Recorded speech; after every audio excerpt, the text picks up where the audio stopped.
Mais je sais que ce qui est très important, c'est que tous les imams de l'école sunnite ont profité des nobles savoirs de cet imam-là.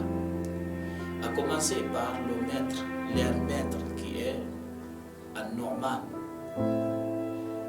qu'on appelle communément Abu Hanifa.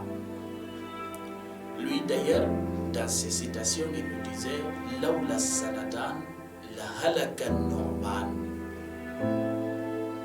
Ni étaient ces des années, Nu'man allait périr. De quelles 2 années il était en train de parler? Il nous parle des années au cours desquelles il a été l'un des étudiants d'Imam Sadiq alayhi salam. A'udhu billahi as-sami'il 'alim min ash-shaytanir la'in ar-rajim. Bismillahir rahmanir rahim. Alhamdulillahi rabbil alamin wa sallallahu ala Muhammadin wa ahli baytihi at-tayyibin at-tahirin. Louange à Allah, le créateur de l'univers, le miséricordieux par essence et par excellence, que la paix et la bénédiction d'Allah soient sur notre maître Muhammad, sceau des prophètes, ainsi que sur sa sainte famille. Chers frères et sœurs en islam, assalamu alaikum wa rahmatullahi wa barakatuh. Heureux de me retrouver devant vous aujourd'hui pour parler de la commémoration de l'anniversaire du décès de Imam Sadiq alayhi salam. Imam Sadiq alayhi salam, c'est le 6e imam de l'école chiite. C'est l'imam qui est venu directement après le 5e, qui est Imam al-Baqir alayhi salam. Imam Sadiq alayhi salam a d'ailleurs marqué plus cette école chiite que tous les autres imams de cette école. Savoir que l'école-là, le plus souvent, porte d'ailleurs son nom. Parfois, on dit l'école Ja'farite. Pourquoi? Parce que c'est lui qui a trouvé plus d'opportunités pour enseigner, pour propager les enseignements nobles et authentiques de l'école chiite, bien de l'école d'Ahlul Bayt alayhi salam, autrement dit, l'islam authentique. Pourquoi? Parce qu'il avait trouvé cette opportunité. Oui, au moment où lui, Imam Sadiq alayhi salam, venait au imama, devenait imam, il y avait le pouvoir omeyyade qui était à son déclin, et c'était le début du pouvoir omeyyade abbasside. Et donc, l'autre était en déclin, n'avait pas beaucoup de pouvoir, était à l'agonie, était en train de lutter pour ne pas périr. Et l'autre était nouveau et voulait s'accrocher et voulait se mettre en place. Donc, Imam Sadiq alayhi salam a trouvé cette opportunité-là pour construire une grande école, ou bien d'ailleurs pour développer l'école de son père, puisque dès sa petite enfance, il participait avec son père d'un bon nombre de cours, d'un bon nombre d'enseignements. Et donc il a eu l'opportunité d'agrandir cette école. Et d'ailleurs, ce qu'on a hérité aujourd'hui comme ce qu'on appelle Hausa, ou bien les grands séminaires où beaucoup d'étudiants viennent s'occuper des études, approfondir les études dans des années, ça a vu le jour à l'époque d'Imam Sadiq alayhi salam. C'est lui le précurseur d'une telle idée. Et donc, Imam Sadiq alayhi salam, non seulement il a eu l'opportunité d'agrandir cette école, de former plus d'étudiants, de sorte que cette école a pris son nom par après, mais il a eu aussi l'opportunité d'asseoir beaucoup de points, beaucoup de questions problématiques cruciales concernant cette noble religion. À savoir qu'à l'époque d'Imam Sadiq alayhi salam, il y a eu beaucoup de doctrines, beaucoup de questions qui ont été posées ici et là. Et donc, il n'y avait pas aussi des anges qui étaient compétents pour apporter des réponses convaincantes à ces genres de questions-là. Et Imam Sadiq alayhi salam, étant le légataire du saint prophète alayhi wa sallam, a apporté des questions convaincantes. Bien que le pouvoir en place cherchait simplement à quoi? À se maintenir et donc à dominer le peuple et non à propager les enseignements authentiques de cette noble religion. C'est pourquoi aujourd'hui il est méconnu dans bon nombre de contrées. Mais je sais que ce qui est très important, c'est que tous les imams de l'école sunnite ont profité des nobles savoirs de cet imam-là. À commencer par le maître, leur maître qui est An-Nu'man, qu'on appelle communément Abu Hanifa.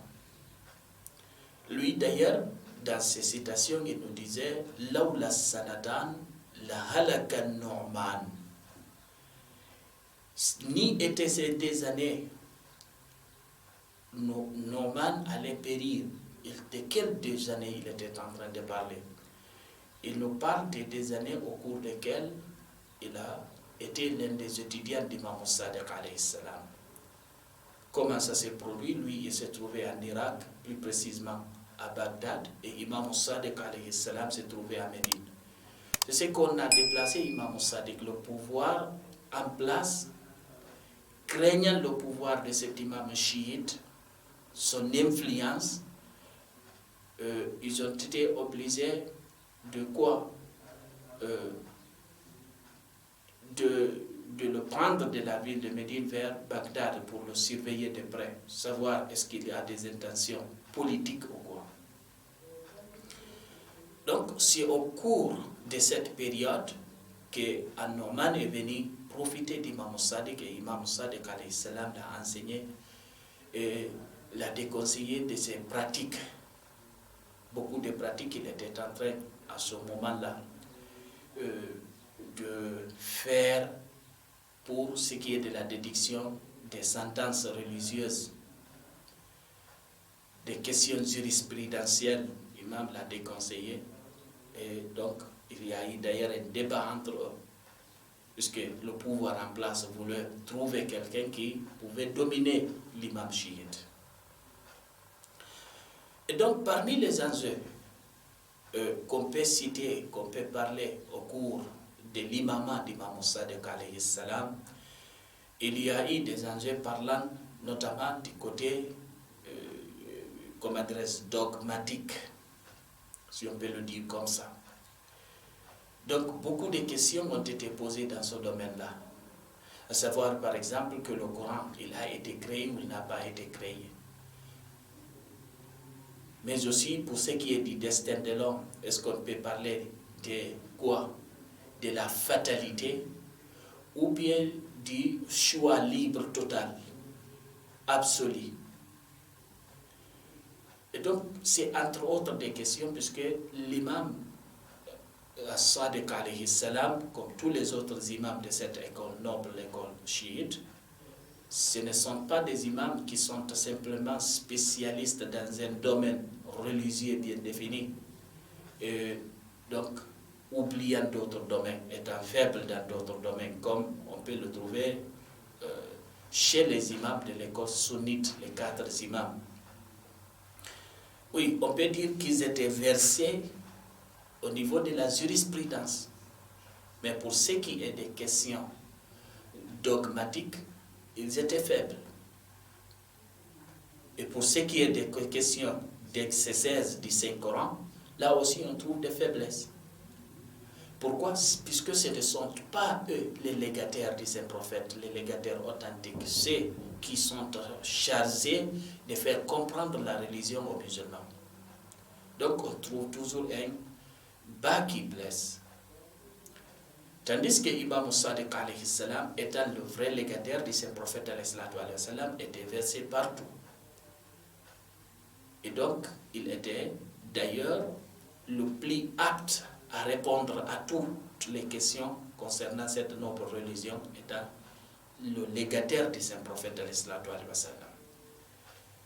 C'est pourquoi dans l'école sunnite, on peut trouver que celui qui est spécialiste de la théologie n'est pas forcément un spécialiste pour ce qui est de la jurisprudence. Et celui qui l'est au niveau de la jurisprudence ne connaît pas tellement de questions concernant quoi, la théologie ou l'exégèse du Saint-Coran ou quoi que ce soit d'autre. Donc, on trouve toujours qu'il y a un déséquilibre quelque part. Et donc, Imam Sadiq alayhi salam, concernant par exemple le destin de l'homme, il a préconisé, il a dit que ce n'est ni le fatalisme, c'est-à-dire que l'homme n'est pas obligé, il n'est pas contraint dans ce qu'il est en train de faire, dans tout ce qu'il est en train de faire, et ce n'est pas aussi le choix absolu, c'est-à-dire que l'homme il est libre absolument, Dieu n'a aucun contrôle sur lui, il fait ce qu'il veut. Il a dit c'est plutôt le juste milieu entre les deux. Oui, il y a certes des questions où l'homme a le libre arbitre, par contre il y a d'autres où l'homme est contraint, il n'a pas de choix.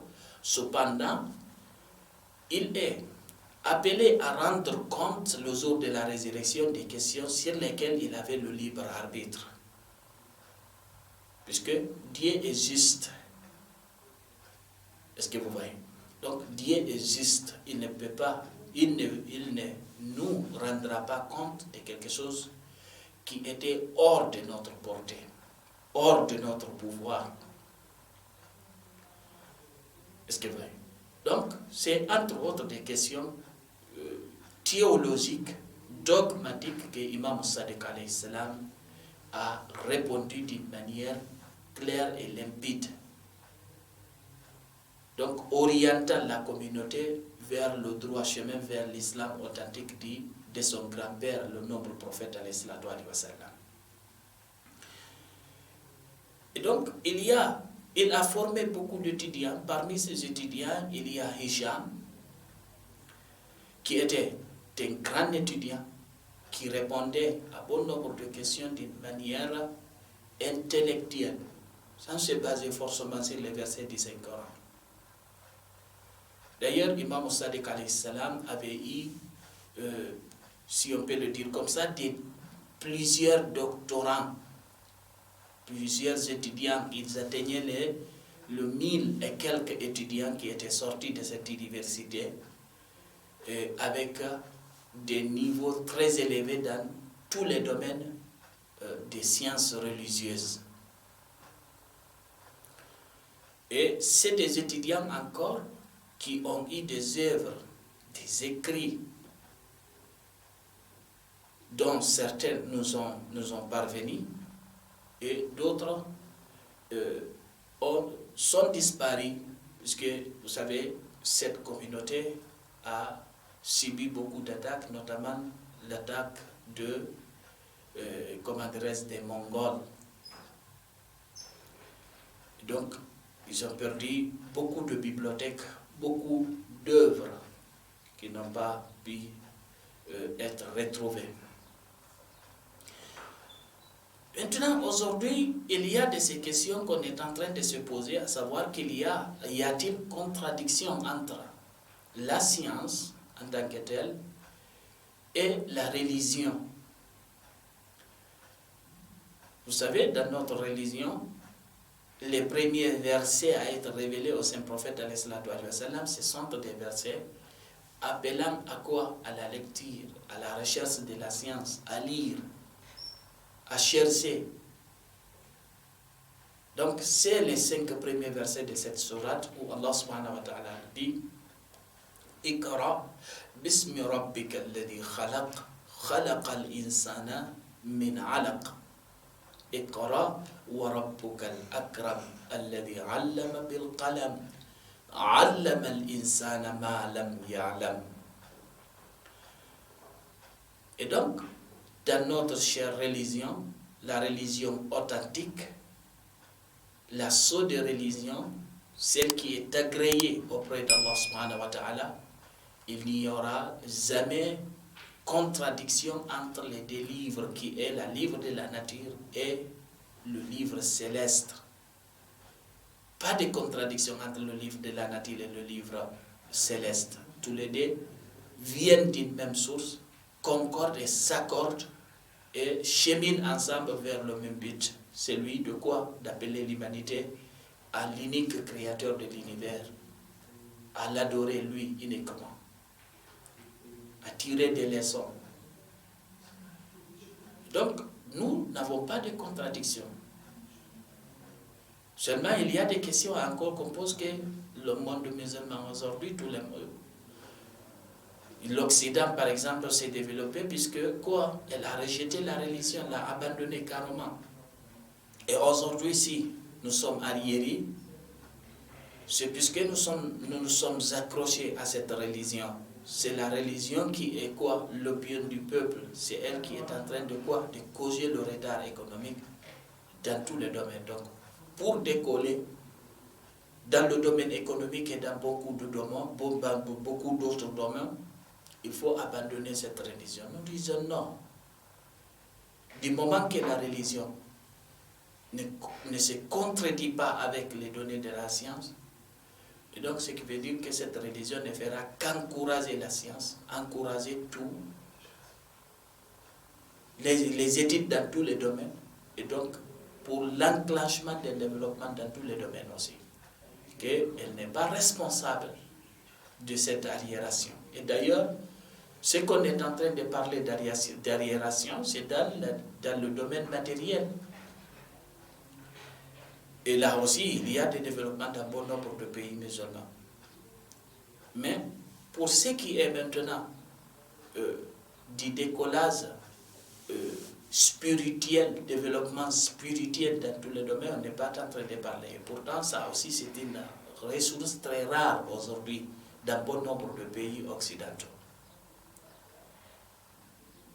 Et donc, la spiritualité est devenue une denrée rare en Occident.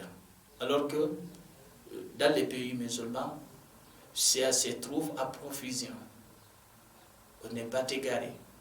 On n'est pas en train de nous trouver devant un mur ou quoi que ce soit, disant qu'on doit faire appel à ceci, faire appel à cela.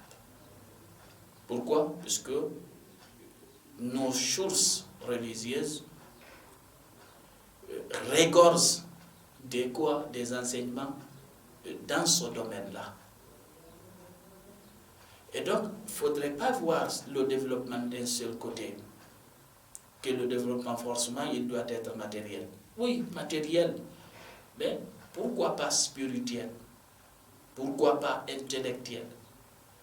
Aujourd'hui, on peut dire que c'est un développement, quelqu'un qui redit l'existence de son Seigneur, qui prétend s'affilier à un domaine bien précis, tel que la physique ou quoi que ce soit, et profitant de cela pour nier l'existence de son Seigneur. Est-ce que ça, c'est un développement?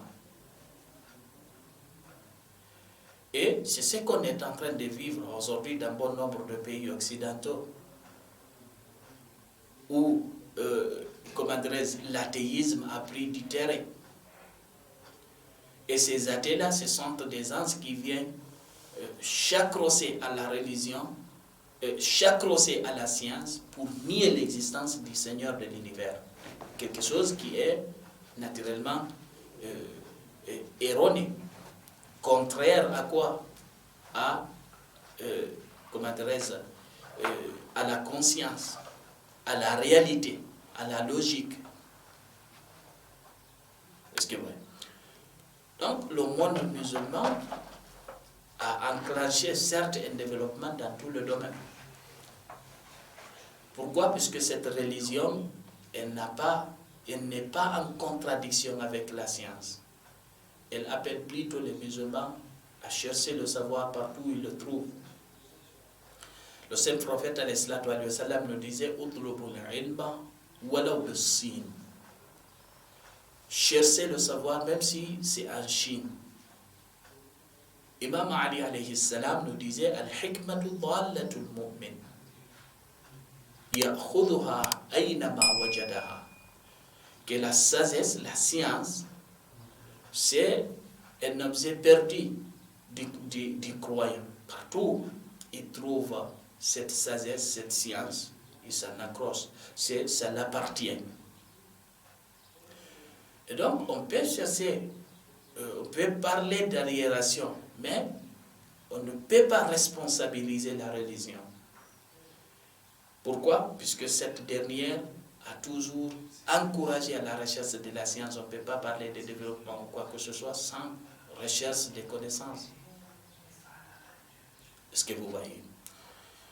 Et donc, pas de contradiction, et cette aliénation, si elle existe, elle n'est pas venue de la religion, mais elle est venue des anses. On ne peut pas aussi prétendre que partout où il n'y a pas de religion, il y a de développement.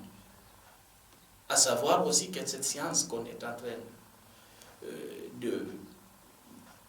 d'exhiber aujourd'hui, de montrer partout, celle-ci, elle vient certes de la religion, elle vient des anses qui n'ont pas renié la religion, qui étaient des religieux, qui ont parlé de l'existence d'un principe divin.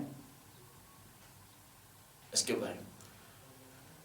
Donc, c'est celle-là qui s'est développée aujourd'hui, et des athées sont en train de l'exploiter pour nier l'existence d'un Seigneur de l'univers, alors que cette science est venue des mains de religieux. C'est les religieux qui ont planté cette graine, qui l'ont arrosée et l'ont fait fleurir, et la rendre aussi un arbre solide que les athées aujourd'hui sont en train d'utiliser comme un bâton contre cette même religion. Comme quelqu'un qui montait un arbre et était en train de quoi? De scier le tronc de cet arbre-là. Est-ce que vous voyez? Donc, au moment d'Imam Sadiq alayhi salam, toutes ces sciences-là étaient enseignées. Toutes ces sciences étaient enseignées. Imam alayhi salam avait des étudiants spécialisés dans tous ces domaines, que ce soit dans le domaine astronomique, quoi que ce soit. Donc, c'est les systèmes politiques qui n'ont pas permis le développement de ces sciences-là. Parce que le monde musulman, il a connu des périodes où il y a eu des sultans, des tyrans qui ont essayé par tous les moyens de gérer cette communauté, d'être au-dessus de cette communauté. Est-ce que vous voyez? Et donc, cela peut importer où est-ce qu'on est dans le domaine scientifique, développement. Non, il suffit que cette communauté lui soit obéissante et qu'elle puisse être devant. Donc, c'est ce qui a, en quelque sorte, causé un grand retard dans bon nombre de domaines. Est-ce que vous voyez? Donc, au moment d'Imam Sadiq alayhi salam, il y a eu des questions cruciales qui ont été posées, et Imam alayhi salam, soit lui-même, soit ses propres étudiants. Pourquoi? Puisque parfois dans les débats, il amenait ses propres étudiants. Hicham a discuté avec beaucoup de gens, beaucoup de quoi? Soit des athées, est-ce que vous voyez, qu'on appelait à ce temps-là comme étant des indiques. Est-ce que vous voyez, des gens qui nient l'existence de leur Seigneur. C'est pourquoi Imam Sadiq alayhi salam, dans ces débats, il n'utilisait pas de versets coraniques. Il venait avec des preuves rationnelles. Par exemple, quelqu'un lui avait parlé de l'existence des commanderesses. Comment est-ce que tu me prouves qu'il y a un principe divin? L'imam lui dit, as-tu monté un bateau? As-tu connu un naufrage? Tu t'es trouvé dans une situation où tous ces cours s'étaient évanouis et que toujours tu avais l'espoir en ce que un être vient te sauver de cette situation. Jusqu'à ce que l'imam vienne dire, alors cet être-là, c'est le principe divin, c'est Allah subhanahu wa ta'ala. Et donc, ce qu'on est en train aujourd'hui encore de brandir comme contradiction entre les sciences intellectuelles, la philosophie, la logique et la religion, c'est quelque chose aussi d'erroné. Quiconque lit avec méditation le Saint-Coran et étudie aussi la biographie de nos saints imams va se rendre compte que c'est des gens qui ont toujours appelé à quoi? À la raison, à l'intellect. Est-ce que vous voyez? Et donc au débat qui avait toujours appelé quoi? À la démonstration, à l'argument. Est-ce que vous voyez? Et donc, ce qui veut dire que eux, ils n'ont jamais parlé de contradiction entre quoi? Entre la philosophie, la logique et la religion. Est-ce que vous voyez? Donc, notre religion regorge beaucoup de versets, est-ce que vous voyez, qui ramènent l'humanité quoi? À son intellect. Afala ta'qiloun. Ne réfléchissent-ils pas? Ne méditent-ils pas? Même le Saint-Coran nous dit Afala yatadabbaruna al-Qur'an. Ne méditent-ils pas du Saint-Coran? Que s'il provenait d'une autre source qui n'était pas le Créateur, il y aurait eu contradiction. Est-ce que vous voyez? Et donc, Imam Sadiq alayhi salam a prôné ces sciences, a eu des étudiants, est-ce que vous voyez, qualifiés dans tous les domaines, dans tous ces domaines-là. Et dans le domaine jurisprudentiel aussi, c'est la même chose. Il y avait eu des grands étudiants. Cependant, il y a eu Abu Hanifa qui est venu par le biais du gouvernement qui était en place, et après lui, les 3 autres qui ont créé des écoles. Ça ne veut pas dire que c'est simplement ces écoles-là qui existaient dans le monde sunnite, comme bon nombre de gens le croient aujourd'hui, soit disant que c'est les 4 là. Non, on avait plus de 4 écoles jurisprudentielles dans le monde sunnite, de sorte que quoi, il fut un moment où le gouvernement même a tranché, soit disant que la porte de l'ijtihad était fermée. C'est pour qu'on n'ait plus d'écoles jurisprudentielles. Il y avait une prolifération d'écoles. Est-ce que vous voyez? Seulement, ces 4 écoles ont survécu vu que les précurseurs de ces écoles-là avaient eu des étudiants qui avaient trouvé le chemin dans le gouvernement, dans différentes contrées d'ailleurs. C'est pourquoi d'ailleurs aujourd'hui on trouve que telle école a plus d'adeptes dans telle contrée que telle école, et que telle école aussi se trouve dans telle contrée. Est-ce que vous voyez? Pourquoi? Parce que les étudiants de ces de ces fondateurs, les fondateurs de ces écoles-là, se trouvaient dans des contrées différentes, occupaient des fonctions gouvernementales, des postes gouvernementaux dans des régions différentes, dans des contrées différentes, ce qui a favorisé quoi, la propagation des enseignements de telles écoles. Est-ce que vous voyez? Donc c'est des écoles qui se sont appuyées sur le gouvernement, ou bien, le gouvernement en place pour se propager.